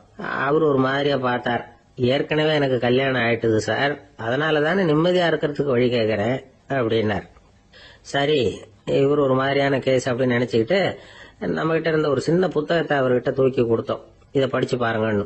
கல்யாணத்துக்கு பிறகும் சந்தோஷமா இருக்கிறதுக்கு என்ன வழி அப்படிங்கிற கேள்விக்கு அந்த புத்தகத்துல விளக்கம் இருந்தது. கணவன் மனைவிக்குள்ள சிக்கல் வராம இருக்கிறதுக்கு அதுல சில வழிகளை சொல்லி கொடுத்துருக்காங்க. அதெல்லாம் என்னென்ன அப்படிங்கறத இப்ப பாக்கலாமா? குடும்பம்னு இருந்தா கோபம் வரதான் செய்யும். அது வந்துட்டு போகட்டும், பரவாயில்ல. ஆனா அந்த கோபம் ஒரே நேரத்துல 2 பேருக்கும் வந்துடாம பாத்துக்கணும். ஒரு சமயத்துல யாராவது ஒருத்தர் தான் கோபப்படணும், அடுத்தவங்க அமைதியா இருக்கணும். அதுக்கப்புறம் இவர் அமைதியான உடனே அவங்க ஆரம்பிச்சுக்கலாம். கோபமா ஏதாவது சொன்னா உடனே கோபமா பதில் சொல்லக்கூடாது. கொஞ்சம் பொறுத்து கோபம் தீர்ந்த உடனே அந்த பதில சொல்லலாம். அப்போ பதில் கோபமா இருந்தா கூட அது அவ்வளவு பெருசா தெரியாது. அற்ப விஷயத்துக்கெல்லாம் காய்ச்சி மூச்சுன்னு கத்திட்டு இருக்க கூடாது. உங்க 2 பேருக்குள்ள ஒரு தர்க்கம் ஆரம்பம் ஆயிட்டுதுன்னு வச்சுக்கோங்க. கடுமையா 2 பேரும் விவாதம் பண்றீங்க. உங்கள ஒருத்தர் இதுல ஜெயிக்கணும்னா அது நீங்களா இருக்க வேணாம், அடுத்தவங்க ஜெயிக்கிறதுக்கு நீங்க துணையா இருங்களேன். அப்படின்னா நீங்க கொஞ்சம் விட்டு கொடுக்கணும், அவ்வளவுதான். ஏதாவது குத்தம் சொல்லணுமா, செஞ்ச தப்ப சுட்டி காட்டணுமா, விமர்சனம் பண்ணணுமா, பண்ணுங்க, வேணான்னு சொல்லல. ஆனா சொன்னத அப்படி சொல்றத கொஞ்சம் அன்பா இதமா சொல்லுங்க. எப்போ நடந்த தவறுகளை எல்லாம் இப்ப போய் மறுபடியும் ஞாபகப்படுத்திட்டு இருக்க வேண்டாம். நான் அப்பவே சொன்னேன் இந்த புடவை வேணாம்னு, நீங்க தான் கேட்கல, இப்ப பாருங்க கிழிஞ்சு போச்சு இப்படின்னு கத்துனாங்க ஒரு அம்மா. எப்ப சொன்னீங்கன்னு கேட்டா ஒரு 10 வருஷத்துக்கு முன்னாடி தீபாவளி சமயத்துல அப்படிங்கிறாங்க. அது என்ன இன்னும் அப்படியே புதுசாகவா இருக்கும்? உங்களுக்கு அவரு தான் பெருசு, அவருக்கு நீங்க தான் பெருசு. அதை விட இந்த உலகத்துல வேற எதுவும் முக்கியம் இல்லைன்னு நினைக்கணும். நீ தான் என்னுடைய உலகம்னு எத்தனை தடவை சொல்லியிருப்பீங்க? அதெல்லாம் வெறும் வசனமா போயிடக்கூடாது. ஏதாவது ஒரு பிரச்சனையை பத்தி கடுமையா விவாதம் பண்ணிட்டு இருக்கீங்க, அதை அப்படியே பாதியில விட்டுட்டு படுக்கைக்கு போயிடக்கூடாது. சுச்சத்தை நாளைக்கு பேசிக்கலாம்னு. அப்படி போனா தூக்கம் வராது. பிரச்சனையை ஒரு முடிவு பண்ணிக்கிட்டு அதுக்கப்புறமா தூங்க போகணும். ஒரு நாள்ல ஒரு தடவையாவது உங்க ஜோடியை பாராட்டி நல்ல விதமா கனிவா ஒரு வார்த்தை சொல்லணும் அப்படின்னு தீர்மானம் பண்ணீங்க. ஏதாவது தப்பு பண்ணிவிட்டீங்கன்னா பரவாயில்ல, அதை ஒத்துக்கிறதுக்கும் மன்னிப்பு கேட்கறதுக்கும் தயாரா இருக்கணும். அது ஒன்றும் கேவலம் கிடையாது. வீட்டுக்குள்ளதானே கேட்க போறீங்க, வெளியில யாருக்கு தெரிய போகுதோ? எப்படியோ உங்களுக்குள்ள ஒரு சமரசம் ஆனா சரிதான். ஒரு தகராறுன்னு எடுத்துக்கிட்டா குறைஞ்சபட்சம் அதுக்கு 2 பேர் தேவை. தனியாவே உட்காந்துக்கிட்டு நான் இப்ப தகராறு பண்ணிட்டு இருக்கிறேன் அப்படின்னு யாரும் சொல்ல முடியாது. 2 பேர் தகராறு பண்றாங்கன்னா பொதுவா அந்த 2 பேர்ல யாரு அதிகமா பேசுறாங்களோ அவங்க பேர்ல தான் தப்பு இருக்கும். அதை மனசுல வச்சுக்கணும். இதெல்லாம் தான் அந்த புத்தகத்துல போட்டிருக்கிற வழிமுறைகள். இவ்வளவும் சரியா வரலன்னா அப்புறமா சொல்லுங்க, வேற புத்தகம் ஏதாவது இருக்கான்னு தேடுவோம். ஒரு கணவன் தன்னுடைய மனைவியை அழைச்சிட்டு ஒரு மனோதத்துவ டாக்டர் கிட்ட வந்தாரா. டாக்டர், எங்களுக்கு கல்யாணம் ஆகி 30 வருஷ காலமா நாங்க ஒரு விஷயத்துல கூட ஒத்து போனதில்லை அப்படின்னு ஆரம்பிச்சார். உடனே அந்த அம்மா குறுக்கிட்டு, அது 30 வருஷம் இல்ல 32 வருஷம் அப்படின்னாங்களாம்.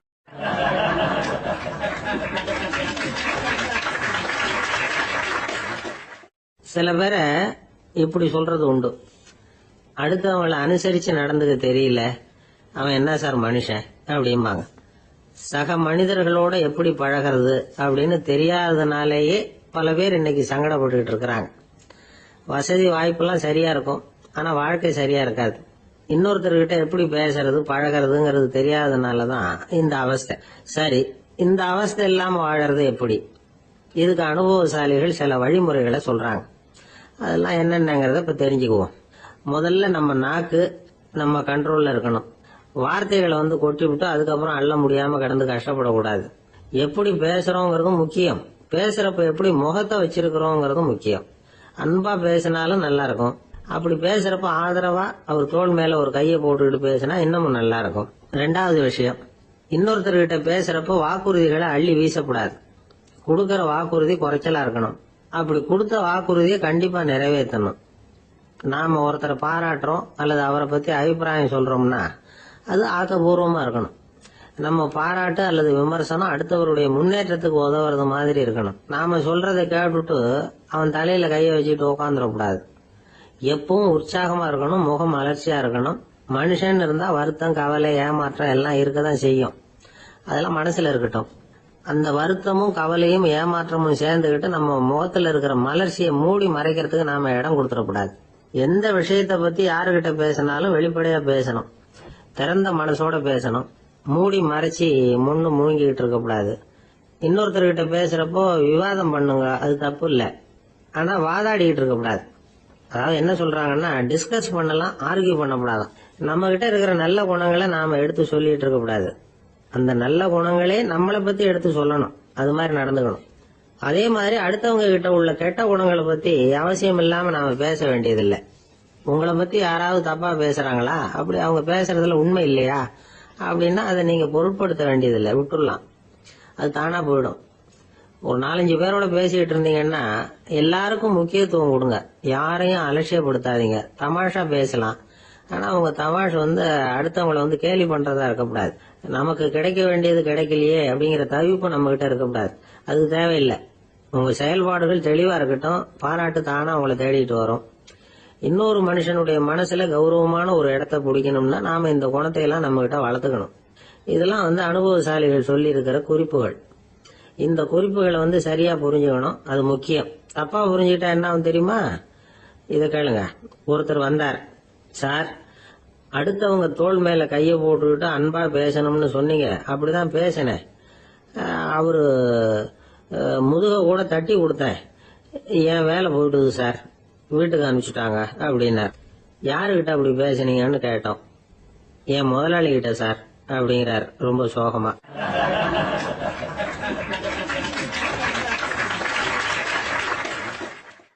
இந்த உலகமே ஒரு நாடக மேடை, நாம எல்லாரும் நடிகர்கள். இது ஞானிகள் சொல்றது. இது ஒரு பக்கம் இருக்கட்டும். இந்த உலகத்துக்குள்ள எத்தனையோ நாடக மேடைகள், எத்தனையோ நடிகர்கள், எத்தனையோ நாடகங்கள், இதெல்லாம் எப்படி ஆரம்பமாச்சு? அதுதான் இன்னைக்கு தகவல். அதாவது ஆதி மனிதன் பேச ஆரம்பிக்கிறதுக்கு முன்னாடி சைகையாலேயே எல்லாத்தையும் சொல்லிட்டு இருந்தான்.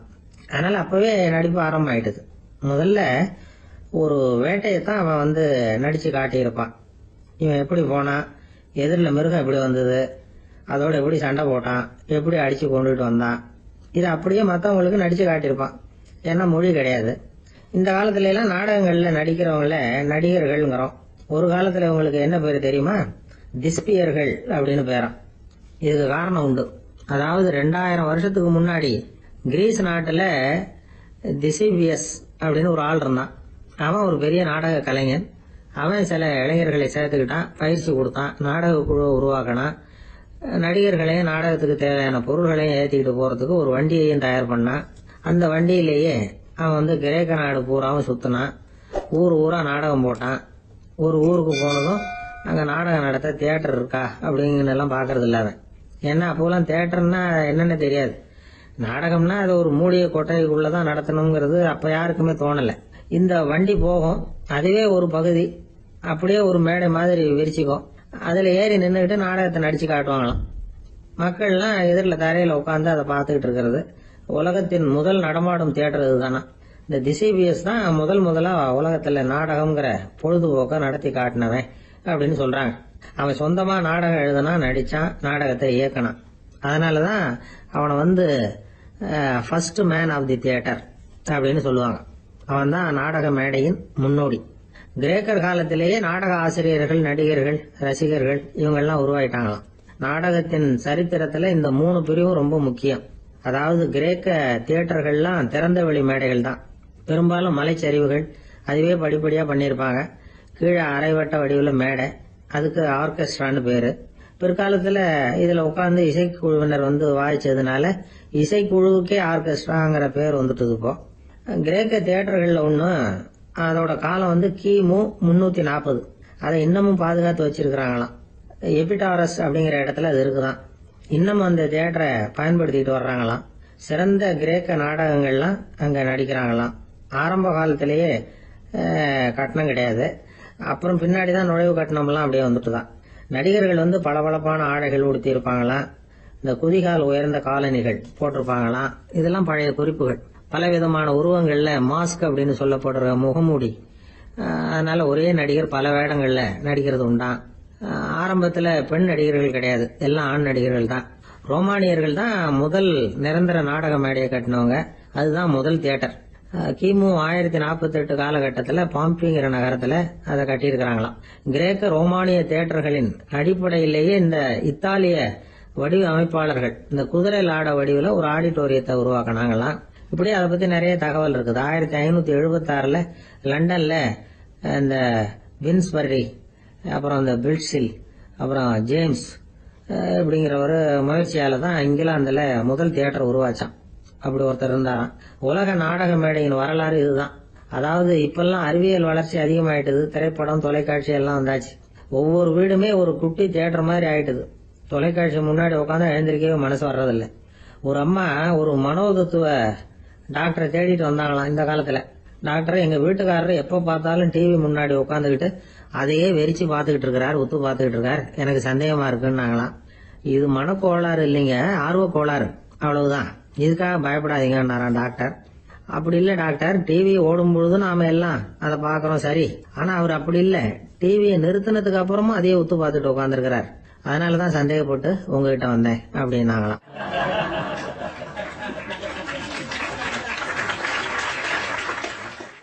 ஒரு சின்ன பையன் வந்தான். அவனை பார்த்து ஒரு கேள்வி கேட்டோம். ஏன்ப்பா உங்க வீட்டுல அம்மா புத்திசாலியா அப்பா புத்திசாலியா அப்படின்னு. அவன் அலட்சியமா நம்மளை பார்த்து சிரிக்கிறான். என்ன சார் இது, இந்த காலத்துல இது கூட தெரியாம இருக்கிறீங்களே அப்படிங்கிறான். ஒரு சின்ன பையன் நம்மளை பார்த்து இப்படி கேட்டு விட்டானே அப்படின்னு நினைக்கிறப்போ நமக்கு ஒரு மாதிரி ஆயிடும். அதுக்கப்புறம் தான் இந்த தாத்தா பாட்டி எல்லாம் சொல்ற ஒரு கதை ஞாபகத்துக்கு வந்தது. அது என்ன கதை தெரியுமா? ஒரு ஊர்ல ஒரு அம்மாவும் பிள்ளையும் இருந்தாங்களாம். அந்த மகனுக்கு திடீர்னு தேசாந்திரம் போய் வரணும்னு ஆசை வந்துட்டுது. ஊரா போய் சுத்தி பார்க்கணுங்கிற ஆசை. அந்த அம்மாவுக்கு இது பிடிக்கல. மகனை பிரிஞ்சு இருக்கிறதுக்கு அவங்க மனசு இடம் கொடுக்கல. வேணாப்பான்னு சொல்லி பார்த்தாங்க, அவன் கேட்கல. திடீர்னு புறப்படவும் செஞ்சுட்டான். சரி, இனிமே அவனை தடுக்க முடியாதுன்னு முடிவு பண்ணிட்டாங்க அந்த அம்மா. இருந்தாலும் புத்திசாலித்தனமா ஒரு யோசனை பண்ணாங்க. மகனை கிட்டத்துல கூப்பிட்டாங்க. அவங்ககிட்ட சொன்னாங்க, இதை பாருப்பா, நீ தேசாந்திரம் போறதுன்னு தீர்மானம் பண்ணிவிட்ட, அதை நான் தடுக்கல, போயிட்டு வந்துடும். ஆனா போறதுக்கு முன்னாடி எனக்கு ஒரு வாக்குறுதி கொடுத்துட்டு போ அப்படின்னாங்க. போறப்போ ராத்திரியா இருந்தாலும் பகலா இருந்தாலும் சரி, புளிய மரத்து நிழல்ல தான் தங்கணும். திரும்பி வர்றப்போ இரவும் பகலும் நீ வேப்ப மரத்து நிழல்லே தங்கணும் அப்படின்னாங்க. சரி, அப்படியே செய்யறேன்னு சொல்லி வாக்குறுதி கொடுத்தான் பையன். புறப்பட்டு போனான். போற வழியில புளிய மரத்து நிழல்லே தங்கினான், தூங்கினான். அப்படி போய்கிட்டே இருந்தான். 7வது நாள் அவன் உடம்பு சுகம் இல்லாம போயிட்டுது. ரொம்பவும் பலவீனம் ஆயிட்டான். இனிமே நடக்க முடியாதுங்கிற நிலைமை வந்துட்டுது. யோசிச்சு பார்த்தான். சரி, இதுக்கு மேல போக வேண்டாம் அப்படின்னு முடிவு பண்ணிட்டு திரும்பி வர ஆரம்பிச்சுட்டான். திரும்பி வர்றப்போ வழியில வேப்ப மரத்து நிழல்லையே தங்கி வந்தான். நாளுக்கு நாள் உடம்பு சரியா வந்துட்டுது. 7வது நாள் வீட்டுக்கு சேர்றான். உடம்பு பழையபடியே கலகலப்பாயிட்டுது. பூர்ண சுகம். தேசாந்திரம் போன பையன் திரும்பி வந்துட்டானே அப்படின்னு அந்த அம்மா ஆச்சரியப்படல. ஏன்னா அவங்களுக்கு தெரியும் இப்படி ஆகும்னு. பையன் சீக்கிரமா திரும்பி வரணுங்கிறதுக்காக தான் அவங்க அந்த யோசனையை சொன்னாங்க. என்ன விஷயம்ங்கிறதையும் அவங்களே சொன்னாங்க. மகனே, புளிய மரத்து நிழல் உடம்புக்கு உஷ்ணத்தை கொடுக்கும், சீக்க உண்டாக்கும். அதனால நீ தொடர்ந்து புளிய மரத்து நிழல்ல தங்கினாவே நோய்க்கு ஆளாயிட்ட. அதனால நல்ல பயணத்தை முடிச்சுக்கிட்டு திரும்பி வரணுங்கிற முடிவுக்கு வந்துட்ட. திரும்பி வர்றப்போ நீ தங்கினது வேப்ப மரத்து நிழல். அது உடம்புக்கு குளிர்ச்சியை தரக்கூடியது, நோயை தீர்க்கக்கூடியது. அதனால சுகமா வீட்டுக்கு சேர்ந்துட்ட. உன்னோட தேசாந்திர பயணத்தை தடுக்கிறதுக்காக தான் இப்படி பண்ணினேன் அப்படின்னாங்களாம் அந்த அம்மா. பாத்தீங்களா அம்மாவோட புத்திசாலித்தனத்தை? அப்பாவா இருந்தா இப்படியா பண்ணுவார்? ஒரு அப்பா பையன்கிட்ட 10 ரூபா கொடுத்து இதை எடுத்துக்கிட்டு அடுத்த ஊருக்கு போய் அங்க இருக்கிற மாமா கிட்ட இதை கொடுத்துட்டு வாடா, வழியில எங்கேயாவது மரத்தடியில படுத்து தூங்கி விடாதே அப்படின்னு எச்சரிக்கை பண்ணி அனுப்புனாராம். பையனுக்கு எச்சரிக்கையா வாழறது எப்படிங்கறத கத்து கொடுக்கறதுக்காக இப்படி பண்ணார். அவன் பணத்தை வாங்கிட்டு போனான். அப்பா சொன்னதை மறந்துட்டு ஒரு மரத்தடியில படுத்து தூங்கிட்டான். அவனுக்கு தெரியாம அவன் பின்னாடியே போன அப்பா அவன் கையில இருந்த அந்த 10 ரூபாய் நைஸா எடுத்துட்டு வந்துட்டார். அவன் பையில தானே வச்சிருந்தான், அது தெரியாம எடுத்துட்டு வந்துட்டார். அவன் தூங்கிட்டு இருக்கான். எடுத்துட்டு ஒரு மறுபடியும் வீட்டுக்கு வந்துட்டார். பையன் முழிச்சுக்கிட்டு பைய தடவி பார்க்கறான், பணத்தை காணும். அழுதுகிட்டே திரும்பி வந்தான். அப்பா கிட்ட விஷயத்த சொன்னான். அப்பா சிரிச்சுக்கிட்டே சொன்னார், அதுக்குதான்ப்பா ஆரம்பத்திலேயே எச்சரிக்கை பண்ணினேன், இனிமேலாவது நீ ஜாக்கிரதையா இருக்கணும் அப்படிங்கறதுக்காக தான் இப்படி பண்ணினேன். அந்த பணம் எங்கேயும் போயிடல, நான் தான் அதை உனக்கு தெரியாம எடுத்து வச்சிருக்கிறேன். இதோ பாரு அப்படின்னு சொல்லிட்டு சைடு பாக்கெட்ல கைய விட்டா அது ஓட்டையா இருக்கு. அதை எவனோ ஏற்கனவே கத்திச்சு எடுத்துட்டு போயிட்டான். இப்ப அப்பா முகத்துல அசடு வழிஞ்சுதான்.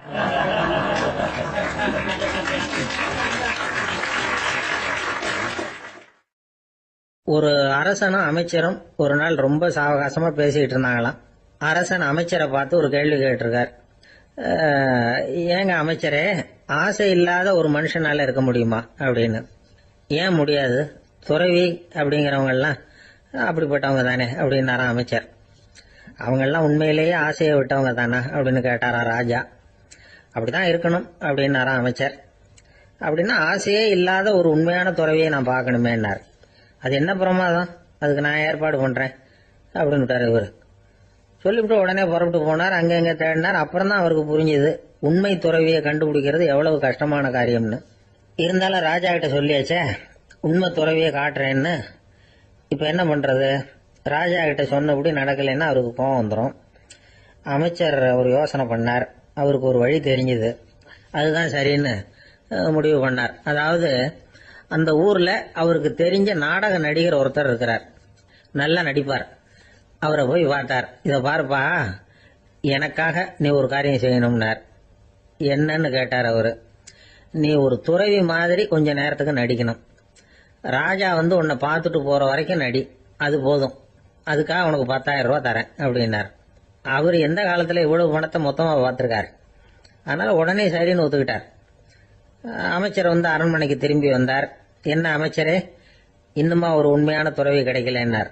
உண்மையான துறவி ஒருத்தரை இப்பதான் கொஞ்ச நேரத்துக்கு முன்னாடி பார்த்து பேசிவிட்டு வர்றேன்.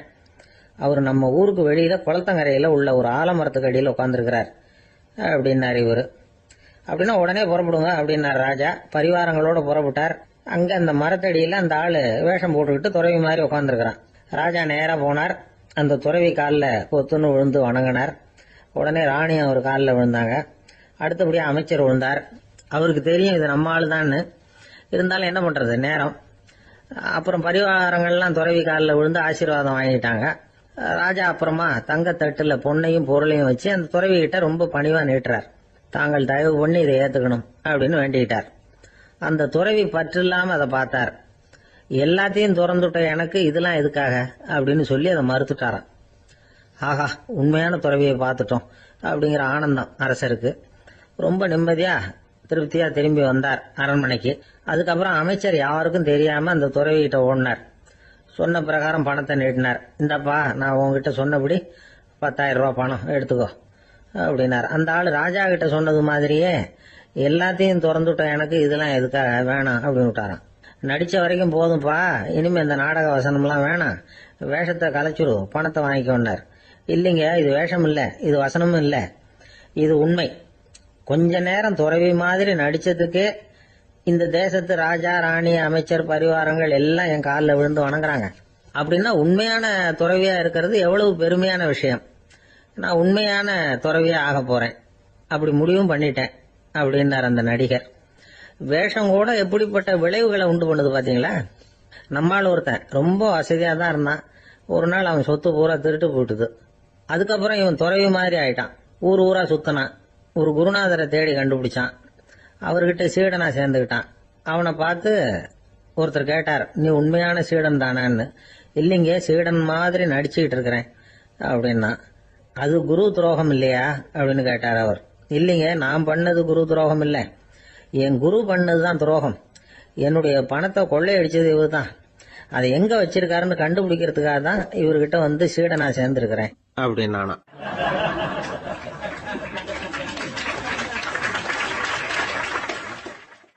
ஒரு ஆள் இருந்தான், நிறைய பணம் சம்பாதிச்சான். ஆனா செலவு பண்ண மனசு வரல, கருமி. அவன் என்ன பண்ணா, சேர்த்த பணம் பூராவையும் ஒரு மரத்தடியில புதைச்சு வச்சிருந்தான். வாரத்துக்கு ஒரு தடவை அந்த மரத்தடிக்கு வருவான். புதைச்ச இடத்த ஆவலோட பார்த்துக்கிட்டு இருப்பான். அதுக்கப்புறம் போயிடுவான். அவ்வளவுதான். ஒரு நாள் ஒரு திருடன் வந்தான். இவன் புதைச்சு வச்சிருந்ததெல்லாம் எடுத்துட்டு போட்டான். இது தெரிஞ்சு போச்சு. அந்த கருமி புலம்ப ஆரம்பிச்சுட்டான். இவன் புலம்பல கேட்டதும் அக்கம் பக்கத்துல இருந்தவங்க எல்லாம் ஓடி வந்தாங்க. என்ன விஷயம்னு விசாரிச்சாங்க. இவன் சொன்னான். ஒரு பெரியவர் கேட்டார், ஏன்பா வாரம் வந்து இந்த இடத்த பாக்குறதாக சொன்னியே, எப்பவாவது இதுல இருக்கிற பணத்தை எடுத்து செலவு பண்ணிருக்கியா அப்படின்னு கேட்டார். நான் அப்பப்போ வந்து அதை பாக்குறது தான் வழக்கம், அதை தொட்டதே இல்லைன்னு அவன். சரி, அப்படின்னா இப்பவும் நீ அதே மாதிரி வாரம் ஒரு தடவை வந்து இந்த இடத்த பாத்துட்டு போகலாமே அப்படின்னாராம் அந்த பெரியவர். அதுவும் சரிதானே, எவ்வளவு காலமானாலும் அவன் அந்த பணத்தை எடுத்து செலவு பண்ண போறதில்ல. அப்படி இருக்கிறப்ப உள்ளே பணம் இருந்தாலும் ஒண்ணுதான், இல்லாம போனாலும் ஒண்ணுதான். இதுல இருந்து என்ன புரியுதுன்னா, ஒருத்தர்கிட்ட இருக்கிற பணத்தை கொண்டு அவர் பணக்காரரா ஏழையா அப்படின்னு முடிவு செய்யறது சரியில்லை. அந்த செல்வத்தை அனுபவிக்கிற திறன், பயன்படுத்துற திறன், அதை வச்சுதான் அவர் ஏழையா பணக்காரரா அப்படிங்கறத நிர்ணயம் பண்ணணும். அதுதான் சரி. செலவு பண்ண தெரியாதவன் சேகரம் பண்ணிட்டே இருக்கிறதுனால என்ன பிரயோஜனம்? தலைமுடியே இல்லாதவன் தாராளமா சீப்புகளை வாங்கி சேகரம் பண்றது மாதிரி தானே இது.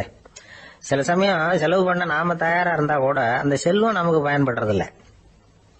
அரேபியாவில் ஒரு நகை வியாபாரி விலை உயர்ந்த முத்துக்களை எல்லாம் அவர் வச்சு வியாபாரம் பண்ணிட்டு இருந்தார். அவர் ஒரு சமயம் ஒரு பாலைவனம் வழியா போயிட்டு இருக்கிறார் ஒட்டகத்துல. அப்போ திடீர்னு கடுமையான புயல் வீச ஆரம்பிச்சுட்டுது. திசை தவறி இவர் எங்கேயோ வந்துட்டார். கூட வந்தவங்களையும் காணல, எங்க போனாங்களோ தெரியல. இவர் ரொம்ப பயந்து போய் அங்கே எங்கேயுமா அலைஞ்சு திரியிறார். வழியே தெரியல. பசி கடுமையாயிட்டுது. ஒட்டகத்து முதுகுல ஒரு மூட்டை இருந்தது. அதை பிரிச்சு பார்த்தார்.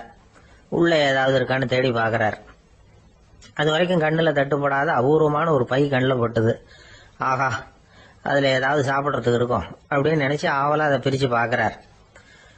அந்த பையில விலை உயர்ந்த முத்துக்கள் நிறைய இருந்துதான்.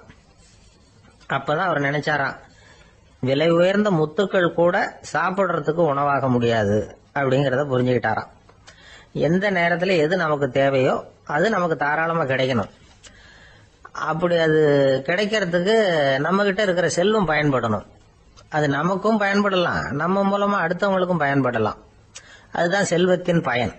ஒரு மரத்தடியில ஒருத்தன் உட்காந்து அழுதுகிட்டு இருந்தான். அந்த பக்கமா வந்த இன்னொருத்தன் ஏப்பா அழுதுகிட்டு இருக்கிறேன்னு கேட்டான். இந்த இடத்துலதான் பூமிக்கு அடியில பணம் இருக்குது, புதைச்ச இடம் தெரியல, அதான் அழறேன் அப்படின்னா. நல்லா ஞாபகப்படுத்தி பாரு, எந்த இடத்துல புதைச்ச அப்படின்னு கேட்டான் இவன். அது எப்படி எனக்கு தெரியும், புதைச்சு வச்சிருக்கிறவன் நான் இல்லையே, எங்க எழுத்து வீட்டுக்காரன் அப்படின்னானா இவன்.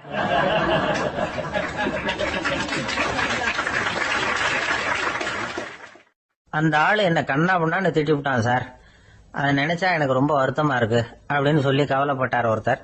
இதுல கவலைப்படுறதுக்கு என்ன இருக்குது அப்படின்னாரு ஒரு பெரியவர். அவர் ஒரு மகான். என்ன சார் இப்படி சொல்றீங்க, ஒருத்தர் நம்ம பார்த்து திட்டுனா வருத்தமா இருக்காதா அப்படின்னார். அது எப்படி வருத்தமா இருக்கும், திட்டுறதுங்கிறது என்ன, அது வெறும் சத்தம் தானே அப்படின்னார் அந்த பெரியவர். நம்ம ஆளுக்கு தலையை பிச்சுக்கலாம் போல இருந்தது. இருக்காத அப்படின்னா நமக்கு அப்படித்தானே தோணுது. அந்த பெரியவர் சொல்றது ரொம்ப பெரிய விஷயம். அதை நாம புரிஞ்சுக்க முயற்சி பண்ணலாம்னா நடைமுறை வாழ்க்கைக்கு அது ஒத்து வர்றது மாதிரி தெரிய மாட்டேங்குது. இருந்தாலும் அந்த பெரியவர் அதுக்கு என்னதான் விளக்கம் கொடுக்கறாருன்னு பாப்போமே. ஒரு ரயில் போயிட்டு இருக்கு, அதுல ஒரு சாது போயிட்டு இருக்கார். அந்த ரயில் அவரு ஹரித்வாரம் போயிட்டு இருக்காரு. அவரு ரயில்ல ஏகப்பட்ட கூட்டம். நம்ம ஊர் ரயில் கேட்க வேணும், டிக்கெட் வாங்கிட்டு கொஞ்சம் பேர், வாங்காத கொஞ்சம் பேர். அது என்னத்துக்கு அனாவசியமா டிக்கெட் அப்படிங்கிற நினைப்புல பாதி பேர். இந்த கூட்டத்துக்கு மத்தியில அந்த சாதுவும் போயிட்டு இருக்கிறார். உட்கார்றதுக்காக இருந்த இடத்துல ஒரு ஆள் படுத்திருக்கிறான். கொஞ்சம் முரட்டு ஆசாமி. அவன் காலு பக்கத்துல கொஞ்சோண்டு இடம் பாக்கி இருந்தது. அந்த இடத்துல இந்த சாது உட்கார்ந்திருந்தார். மெதுவா உட்காந்துக்கிட்டார் போய். ஆனா அந்த ஆளு ராத்திரி பூரா இவரை காலால உதச்சிக்கிட்டே இருக்கிறான். அது இவருக்கு ரொம்ப அவமானமா பட்டது. அதனால துக்கம் ஏற்பட்டது.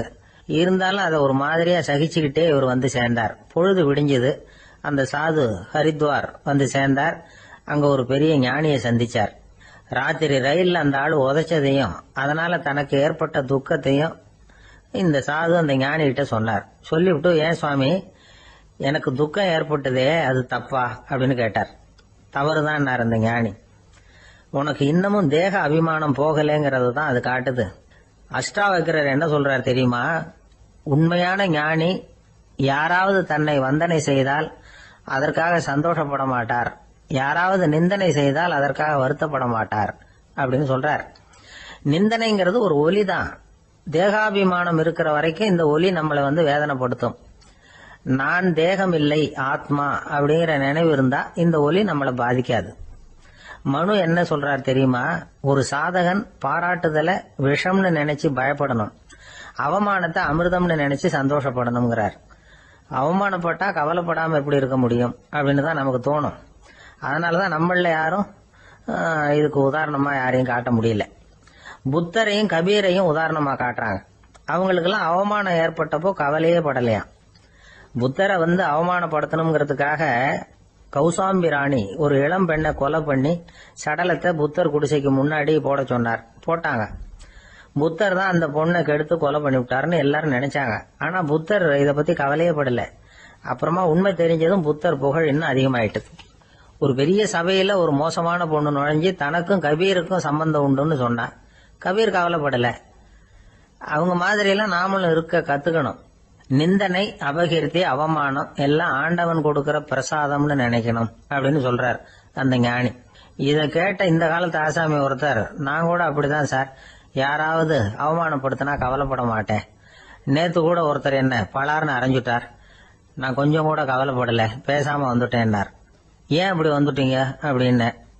அவர் அரைஞ்சதுலேயும் ஒரு அர்த்தம் இருந்தது, அதனாலதான் அப்படி வந்துட்டேன்னார். ஏன் அரைஞ்சாருன்னு கேட்டேன். 10 வருஷத்துக்கு முன்னாடி 15 ரூபா அவர்கிட்ட கடன் வாங்கினேன், அதை கேட்டு கேட்டு பார்த்துட்டு கடைசியா தான் அரைஞ்சார் அப்படின்னார். ஆண்டவனுடைய பிரசாதம் இவருக்கு அடிக்கடி கிடைக்கும் போல இருக்கு.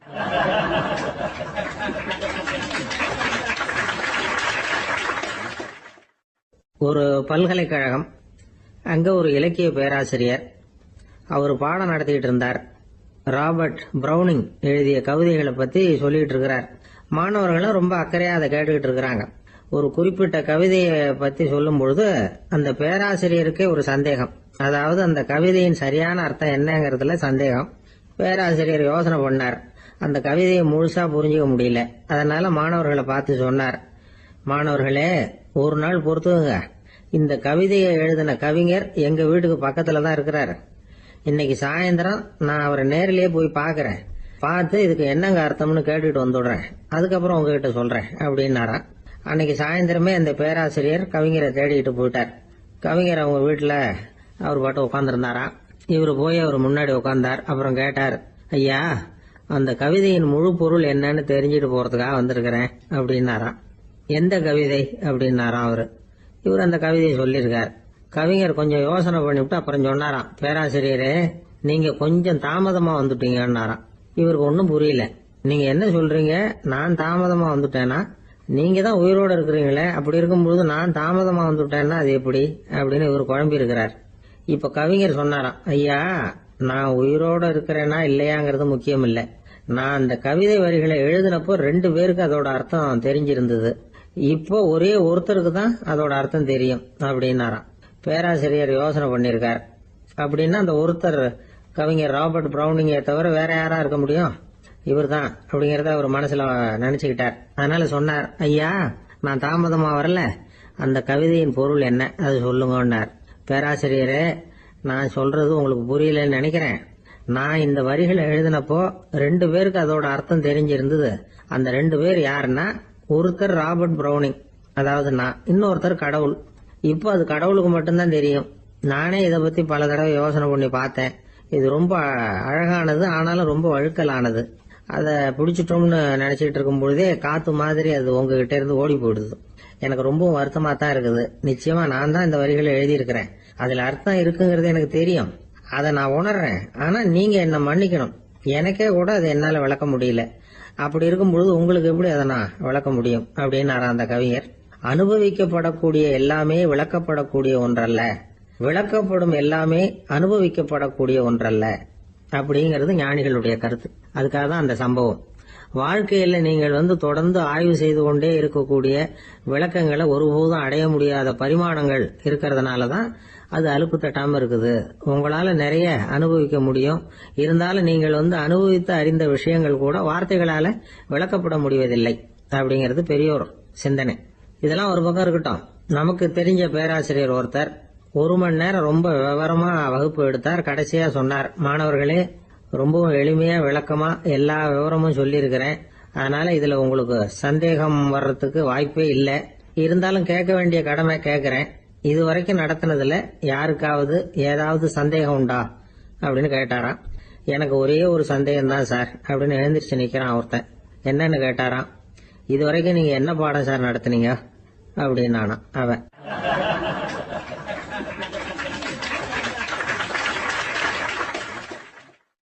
அம்மாக்காரங்களுக்கு அடிக்கடி ஏற்படுற கவலை ஒண்ணு உண்டு. அதாவது குழந்தை சரியா சாப்பிட மாட்டேங்குதே அப்படிங்கிற கவலை. இவங்கெல்லாம் ஒரு விஷயத்த நல்லா புரிஞ்சுக்கணும். குழந்தைகள்ங்கிறவங்க பெரியவங்க மாதிரி இல்ல. அவங்க கடிகாரத்துல மணியை பார்த்துட்டு சாப்பிடுறதுக்கு உட்கார்ற ரகம் கிடையாது. பசிச்சா சாப்பிடுவாங்க, இல்லைன்னா விளையாடுவாங்க அல்லது தூங்குவாங்க. அது புரியாம அவங்கள கட்டாயப்படுத்தி அல்லது மிரட்டி சாப்பிட வைக்கிறது ரொம்ப தப்பு. ஒரு 8 மாச குழந்தைக்கு 3 மணி நேரத்துக்கு ஒரு தடவை பசிக்கும். அந்த நேரம் பார்த்து சாப்பாடு கொடுத்தா அடம் பண்ணாம அது பாட்டுக்கு சாப்பிட்டுரும். அதே குழந்தைக்கு 1 வயசு ஆகிறப்போ 4 மணி நேரத்துக்கு ஒரு தடவை பசிக்கும். இந்த வயசுல இயற்கையாவே பசி குறைஞ்சிருக்கும். அது புரியாம என் குழந்தை முன்னாடி மாதிரி இப்ப சரியா சாப்பிட மாட்டேங்கிறான் அப்படின்னு சில பேர் டாக்டர் கிட்ட போய் சொல்லிக்கிட்டு இருப்பாங்க. இன்னொரு விஷயம், ஒரு குழந்தைக்கு வயசு அதிகமாகிற வேகத்துக்கு உடம்பு எடையும் அதிகமாகிக்கிட்டே போவாது. உடம்பு எடை அதிகமாகிற வேகம் குறைஞ்சிக்கிட்டே வரும். 6 மாச குழந்தைக்கு ஒரு வாரத்துல 150 கிராம் எடை கூடும். ஒரு வயசுல வாரத்துக்கு 71 கிராம் எடை கூடும். இது புரியாம அதிகமா சாப்பாட்டை கொடுத்து குழந்தைய கஷ்டப்படுத்தக்கூடாது. ஏன்னா அளவுக்கு மீறின உணவு அஜீரணத்தை உண்டு பண்ணிவிடும். குழந்தைக்கு ஒரு தட்டுல கொஞ்சமா ஆகாரத்தை வச்சு கொண்டுட்டு போய் கொடுக்கணும். மலை மாதிரி குவிச்சு வச்சா அதை பார்த்ததுமே பசி அடங்கி போயிடும். அடிச்சு மிரட்டி பயமுறுத்தி குழந்தைய சாப்பிட வைக்கிற பழக்கம் இருக்கு பாருங்க, அதுக்கு ஃபுட் ஃபோர்சிங் அப்படின்னு பேரு. இப்படி பண்ணுனா குழந்தைக்கு சாப்பாட்டுல விருப்பம் குறைஞ்சிரும், அதை கண்டாவே வெறுக்க ஆரம்பிச்சிரும். அது மாதிரி உளம் சார்ந்த பசி குறைவு, சைக்கோஜெனிக் அனோரெக்சியா, அது ஏற்படுமா. சாப்பாடுங்கிறதே ஒரு தண்டனை மாதிரி தோணும். குழந்தைகளுக்கு பிடிச்ச மாதிரியான ஆகாரத்தை கொடுக்கணும். சத்து அதிகம் இருக்குங்கிறதுக்காக அதுக்கு பிடிக்காத ஆகாரத்தை கொடுத்து கட்டாயப்படுத்தக்கூடாது. குழந்தைகளுக்கு 2 வயசு ஆகிறப்போ இயற்கையாவே எதிர்மறை குணம் உண்டாகும். அதாவது அந்த எதிர்மறையா பேசுறது. இது மாதிரி சமயங்கள்ல நாம என்ன சொல்றோமோ அதுக்கு நேர்மாறா நடந்துக்கும். ஏட்டிக்கு போட்டி, சாப்பிட சொன்னா விளையாட போவோம், விளையாட சொன்னா சாப்பாடு கேட்கும். இதை புரிஞ்சுக்கிட்டு நடந்துக்கணும். குழந்தை சொன்ன பேச்ச கேட்கலேன்னு கோவப்படக்கூடாது. குழந்தை வளர வளர பிடிவாத குணம் வர்றது சகஜம். கேட்டதை வாங்கி கொடுத்தாதான் சாப்பிடுவேன் அப்படின்னு பிடிவாதம் பண்ணும். வாங்கி கொடுத்து விடுறதுதான் உத்தமம். நீங்களும் அதுகிட்ட பிடிவாதம் பண்ணிட்டு இருக்க கூடாது. ஏன்னா கேட்டது கிடைக்கலையேங்கிற ஏமாற்றம் கூட குழந்தையோட பசியை குறைச்சிரும். கேட்டது கிடைச்சுட்டா பசி அதிகமாகும், கொடுத்ததை மளமளன்னு சாப்பிட்றோம். குழந்தைகளுக்கு கண்ட கண்ட நேரத்துல சாப்பிடறதுக்கு எதையாவது வாங்கி கொடுத்துக்கிட்டு இருந்தா சாப்பாட்டு நேரத்துல சாப்பிடாம அடம் பண்ண ஆரம்பிச்சிடும். பள்ளிக்கூடம் போற பிள்ளைங்க காலை உணவை சரியா சாப்பிட மாட்டாங்க. அச்சம், அவசரம், பரபரப்பு இதெல்லாம் தான் காரணம். பள்ளிக்கு புறப்படுறதுக்கு ஒரு 3/4 மணி நேரத்துக்கு முன்னாடியே சாப்பாடு போட்டுருங்க, அது சரியா போடும். படிக்கிற குழந்தைகள் உடல் சோர்வு, மனச்சோர்வு இது காரணமா கூட சாப்பிட மறுக்கிறது உண்டு. இப்போ உதாரணமா சாயந்தரம் விளையாடி விட்டு வீட்டுக்கு வந்ததும் சாப்பிட சொன்னா வேணாம்பாங்க. இது உடல் சோர்வு. ரொம்ப நேரம் வீட்டு பாடங்களை செஞ்சு முடிச்ச கையோட சாப்பிட சொன்னாலும் அவங்களால சரியா சாப்பிட முடியாது. இது உளச்சோர்வு, அதாவது மனச்சோர்வு. இதை தவிர குழந்தைகளுக்கு உடல் நலக்குறைவு ஏற்பட்டா கூட சாப்பிட மறுக்கிறது உண்டு. சில மருந்து மாத்திரைகள் கூட பசியை குறைச்சிரும். அதனால சரியா தெரிஞ்சுக்கிட்டு குழந்தைகளை சாப்பிட வைக்கணும். அது புரியாம கையில சாப்பாட்டு தட்டை வச்சுக்கிட்டு குழந்தைகளை விரட்டிட்டு அலையக்கூடாது. ஒரு சின்ன பையன் சொன்னான், எங்க அம்மா சாப்பாடு போடுறது தெரிஞ்சா நான் உடனே வீட்டை விட்டு வெளியில ஓடி போடுவேன் அப்படின்னா. ஏன் அப்படி பண்றேன்னு கேட்டோம். எங்க அப்பா கூட அது மாதிரிதான் சார் பண்ணுவார் அப்படிங்கிறான்.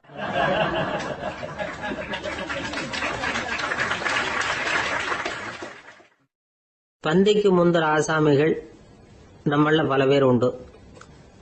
அப்படி முந்தறதுக்கு கூட முயற்சி பண்றவங்க நிறைய பேர் இருக்கிறாங்க. இதுல என்ன ஒரு விஷயம்னா, பந்திக்கு முந்தறது கூட தப்பு இல்லை. ஆனா அப்படி ஒரு விருந்துல ஆளா போய் உட்காந்து சாப்பிட்டா கூட வெளியில வர்றப்ப என்ன பெரிய விருந்து வச்சுட்டான், சாம்பார்ல உப்பு இல்ல, ரசத்துல காரம் இல்ல அப்படின்னு குறை சொல்லிட்டே வர்றது இருக்கு பாருங்க, அது சரியில்லை, நாகரிகமும் இல்லை. கல்யாண பத்திரிகையில என்ன போட்டிருக்குது, என் பொண்ணுக்கும் இன்னார் பையனுக்கும் கல்யாணம், எல்லாரும் குடும்பத்தோட வந்திருந்து மணமக்கள் ஆசீர்வதிக்கணும், இப்படித்தானே போட்டிருக்கோம். குடும்பத்தோட விருந்து சாப்பிட்டு சாப்பாடு எப்படி இருக்குன்னு அபிப்பிராயம் சொல்லிவிட்டு போங்க அப்படின்னா போட்டிருக்கு கல்யாண பத்திரிகையில. ஒருத்தர் வீட்டு விசேஷத்துக்கு போயிருக்கோம்னா எவ்வளவோ அசௌகரியங்கள் நமக்கு ஏற்படலாம். ஏராளமான கூட்டம் வந்திருக்கும். எல்லாரையும் அவங்க தனித்தனியா கவனிச்சுக்கிட்டு இருக்க முடியாது. நாம தான் அனுசரிச்சு நடந்துக்கணும். நாமளா போய் வாழ்த்த வேண்டியவங்களை வாழ்த்தி விட்டு சேரணும். அதை விட்டுட்டு பத்திரிக்கை கொடுத்தானேன்னு போனேன், கவனிப்பே சரியில்லை அப்படின்னு புலம்பிக்கிட்டு இருக்கக்கூடாது. ஒரு விருந்துக்கு போனா அங்க எப்படி நடந்துக்கணும் அப்படிங்கறத பத்தி கூட அனுபவசாலிகள் சில விவரங்கள்லாம் சொல்லியிருக்கிறாங்க. இந்த காலத்துல கல்யாணம், பிறந்த நாள், அது இதுன்னு நிறைய விருந்துகள் நடக்குது. அதெல்லாம் எதுக்காக? மனித உறவுகளை வளர்த்துக்கிறதுக்காக தான், வேற எதுக்கு? ஒரு விருந்துக்கு போனா அமைதியா பொறுமையா போய் உட்காரணும். அடிச்சு பிடிச்சிக்கிட்டு இடத்த பிடிக்க போறேன் அப்படின்னு நிக்கப்படாது. முதல் பந்தி நடந்துகிட்டு இருந்தா அது முடிஞ்சு இலை எடுத்து சுத்தம் பண்ணதுக்கு அப்புறம் போய் உட்கார்றது தான் நாகரீகம். இலை எடுக்கிறதுக்கு முன்னாடியே அங்க போய் உட்கார்ந்தா நல்லா இருக்காது.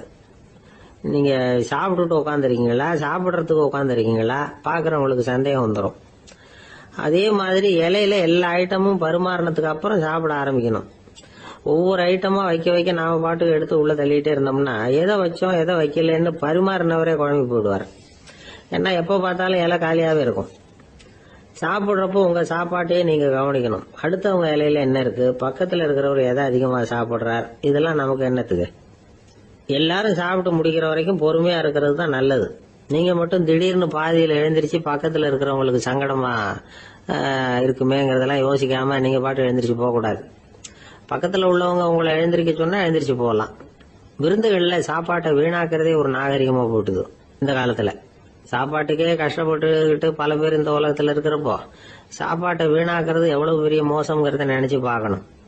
வேணுங்கிற அளவுக்கு கேட்டு வாங்கி சாப்பிடுறது தான் முறை.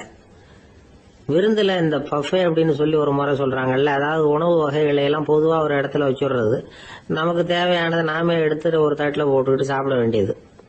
இதுல கூட சில பேர் தேவைக்கு அதிகமா எடுத்து போட்டுக்கிட்டு வீணாக்குறாங்க. சில சமயம் கடைசியா சாப்பிட போறவங்களுக்கு எல்லா ஐட்டமும் கிடைக்காம போகலாம். அதை போய் பெருசு பண்ணிட்டு இருக்க கூடாது. என்ன சார் இந்த அளவுக்கு கூடவா நாகரிகம் தெரியாம இருக்கிறோம், இதை போய் பெருசா சொல்ல வந்துட்டீங்களே அப்படின்னு நினைக்கலாம். ஒருத்தர் 2 பேருக்கு இந்த விவரம் தேவைப்படலாம். அவங்க காதலையும் இது விழட்டுமேங்கிறதுக்காக தான் இது.